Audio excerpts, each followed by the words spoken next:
So guys మా ఇల్లు మొత్తం మునిగిపోయింది. ఇది చూడండి ఎట్లా స్విమ్మింగ్ పూల్ అయిపోయిందో.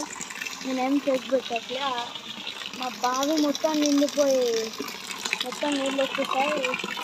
ఇది చూడండి మొత్తం చెత్త థర్మోకోల్ లాగంతా వచ్చేసా బయట నుంచి కూడా. సో మీరైతే జాగ్రత్తగా ఉండండి గాయ్స్, ఎందుకంటే ఇది చలికాలము వర్షాకాలము మనకి అర్థం అవ్వదు. ఎందుకంటే ఈ మధ్య చాలా కష్టంగా ఉంది. ఆల్రెడీ వరంగల్ కాస్త మునిగిపోయింది. న్యూస్లో చెప్తున్నారు రేపు మాకు స్కూల్కి హాలిడే. మీరైతే జాగ్రత్తగా ఉండండి. ఊరికే ఏం కాదన్నని మీరు నీళ్ళలో కాలు పెట్టకండి, బురదలో. కొన్నిసార్లు పాములు కూడా వస్తాయి. మీరైతే బీ కేర్ఫుల్ గాయ్స్. నేను మీ కేర్ఫుల్ కోసమే చెప్తున్నా. ఇప్పుడు నేను స్టన్స్ గిన్స్ అవంతా చేయొద్దు, ఎందుకంటే ఇది వర్షాకాలము చలికాలము నాకే అర్థం అవ్వట్లే.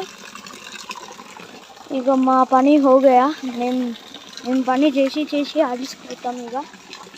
So thank you for the watching. మీరైతే బెల్ ఐకాన్ని క్లిక్ చేసుకోండి, అప్పుడే మీకు నోటిఫికేషన్స్ వస్తాయి. మా ఫ్రెండ్స్ ఏమో పిచ్చిగా తీద్దామని చెప్తున్నాను, అదంతా మీరు పట్టించుకోండి. చూడండి అక్కడ నుంచి ఇక్కడ దాకా, అటువైపు నుంచి ఇంకా స్టిల్ వాటర్ వస్తున్నాయి. ఇప్పుడు మన బావి లేదా, అవును అక్కడ బావి లేదా,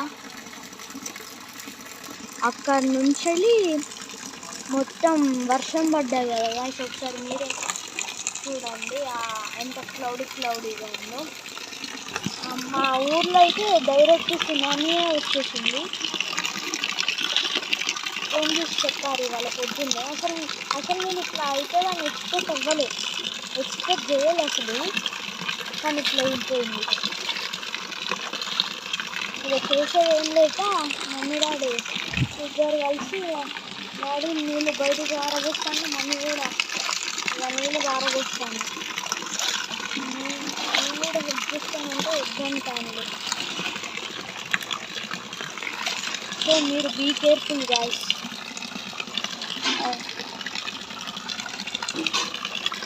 ఆల్రెడీ ఇప్పుడు గాంధీబొమ్మ కాడ ఇక్కడ దాకా వచ్చిందంట నీళ్ళు, ఏమో నాకే తెలియదు. నేను ఇందాక స్కూల్ నుంచి వచ్చా. So please guys